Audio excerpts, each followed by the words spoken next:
Hello all. போன வீடியோவில் நம்ம லயன் பற்றின இன்ட்ரெஸ்டிங் ஃபேக்ட்ஸ் எல்லாம் பார்த்தோம். இந்த வீடியோவில் லயன் பற்றின அதோட பிஹேவியர்ஸ் அதெல்லாம் கொஞ்சம் டீப்பாக பார்க்கலாம். ஸோ சிங்கங்கள் பெரும்பாலும் இரவில் தான் வேட்டையாடும் அப்படின்னு சொல்கிறாங்க. அப்படின்னா என்ன அப்படின்னா, கண்டிப்பாக இரவில் அதுக்கு நல்ல கண் பார்வை இருக்கணும். அப்போ தான் அது இரவில் வேட்டையாட முடியும். ஸோ சிங்கங்களுக்கு இரவுலையும் கண் பார்வை நல்லா இருக்குது அப்படிங்கிறது இதில் நல்லா தெரியுது நம்மளுக்கு. நெக்ஸ்ட்டு சிங்கம் ஒரு கிரீடபூர்வமான விலங்குன்னு சொல்கிறாங்க. கிரீடபூர்வமான விலங்கு அப்படின்னா என்ன?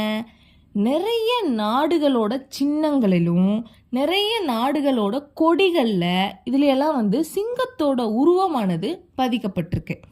ஸோ சிங்கத்துக்கு அவ்வளோ முக்கியத்துவம் கொடுக்குறாங்க. அதோட உருவத்துக்கும் அதோட அந்த சிங்கத்துக்கே ஒரு நல்ல ஒரு முக்கியத்துவம் மரியாதை இருக்குது. ஸோ சிங்கம் அப்படின்னாலே அது ஒரு பெருமையின் குறியீடாக நம்ம காண்றோம். நெக்ஸ்ட்டு இதுக்கு எக்ஸாம்பிளாக சொல்லணும்னா, இந்தியாவினோட அசோகம் அதில் சிங்கமோட முகம் இருக்கும்.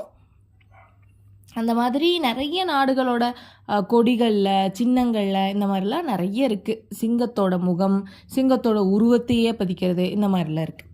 ஸோ சிங்கத்தை பெருமையோட ஒரு குறியீடாக காணப்படுது. நெக்ஸ்ட்டு வாசனை மூலமாக குறிவைக்கும் தன்மை. அப்படின்னா ஆண் சிங்கம் தன் பிரதேசத்தை அடையாளம் காண சிறுநீரை தெளித்து வாசனை மூலம் மற்ற பிரைடோட ஆண்களுக்கு தன்னுடைய எல்லையை சொல்கிறது. அதாவது புலிகளும் இதே மாதிரி தான் பண்ணும். அது அந்த இடத்துல யூரின் பாஸ் பண்ணிட்டு, ஸோ அது இந்த எல்லை என்னோடது, அதுக்கு அந்த பக்கம் தான் இருந்துக்கணும் அப்படிங்கிற மாதிரி மற்ற புலிகளுக்கு ஒரு குறியீடாக அது கொடுக்கும். அதே மாதிரி தான் ஆண் சிங்கமும் அதோட ப்ரைடை அந்த இடம் இது இந்த ப்ரைடோடது, ஸோ இதுக்குள்ளே வேற யாரும் வரக்கூடாது, வேற எந்த ஆண் சிங்கமும் வரக்கூடாதுங்கிறதுக்காக இந்த மாதிரி சிறுநீரை தெளிச்சிரும். ஸோ அந்த வாசம் எதுக்கு அப்படின்னா, இது என்னோடது, இதுக்குள்ளே நீங்கள் வரக்கூடாது அப்படிங்கிறத காமிக்கிறதுக்காக. நெக்ஸ்ட்டு ஆண்கள் குதிரை போல சண்டையிடும். அது ஏன்? ஆண் சிங்கங்கள் ஒரே பிரைடில் தங்கள் அதிகாரத்தை நிலைநிறுத்த அல்லது புதிய பிரைடை கைப்பற்ற வேறு ஆண்களுடன் கடுமையாக சண்டையிடும். வேற ஒரு பிரைடுக்கு போய் அங்கே சேரணும் அப்படின்னாலோ, இல்லை தன் ப்ரைடுலேயே தனக்கு இணையாக வேற ஒரு ஆண் சிங்கம் வந்துட்டா, அதோட ப்ரைட்லேயே நிறைய ஆண் சிங்கமும் இருக்கும், பெண் சிங்கம் மெஜாரிட்டினாலும் கொஞ்சம் ஆண் சிங்கமும் 2-3 இருக்கும்.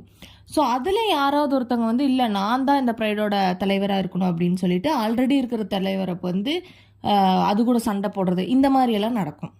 ஸோ ரொம்ப கடுமையாக சண்டையிட்டு யார் ஜெயிக்கிறாங்களோ அவங்க அந்த ப்ரைடோட தலைவராக இருப்பாங்க. அதே மாதிரி அங்கே போயிட்டு அந்த தலைவர் கூட சண்டை போட்டு அந்த ப்ரைடுக்கும் போயிட்டு அங்கேயும் இருக்கும் ஆண் சிங்கமானது.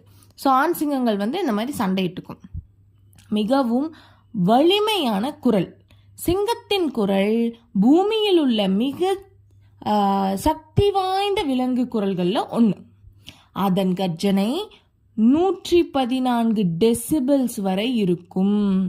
விமானம் எழுப்பும் சத்தம் போல, ஃப்ளைட் டேக் ஆஃப் ஆகுறப்போ எவ்வளோ சத்தமாக இருக்கும், அந்த அளவுக்கு சிங்கத்தோட கர்ஜனை சத்தம் இருக்குமா. ஸோ இதெல்லாம் சில பிஹேவியர்ஸ் ஆஃப் லயன். ஸோ இந்த வீடியோவை இதோட ஸ்டாப் பண்ணிக்கலாம். அண்ட் நெக்ஸ்ட் வீடியோவில் வேறு ஏதாவது ஒரு இன்ட்ரெஸ்டிங் ஃபேக்ட்ஸை நம்ம பார்க்கலாம். அண்ட் இந்த வீடியோவோட ஸ்பான்சர் பைமவுண்ட் அப்படிங்கிறது ஒரு ஆன்லைன் போர்ட்டல். இந்த ஆன்லைன் போர்ட்டலில் என்ன பண்ணலாம் அப்படின்னா, நம்ம வீட்டுக்கு தேவையான க்ளாசரி, ஸ்நாக்ஸு, அதுக்கப்புறம் கூல்ட்ரிங்க்ஸு இதெல்லாம் நம்ம இதில் பர்ச்சேஸ் பண்ணிக்கலாம். ரொம்ப போர்ட்டபிளான app, both app store and play ஸ்டோரில் அவைலபிளாக இருக்குது. அண்ட் டோர் ஸ்டெப் டெலிவரி இருக்குது. அண்ட் நிறைய கூப்பன்ஸ், டிஸ்கவுண்ட்ஸ், எல்லா ஃபெசிலிட்டிஸும் இங்கே இருக்குது. அண்ட் கண்டிப்பாக செக் பண்ணி பாருங்கள். மற்ற ஆப்ஸ் விட இது பெட்டராகவே இருக்கும். ஸோ தேங்க்யூ, பாய்.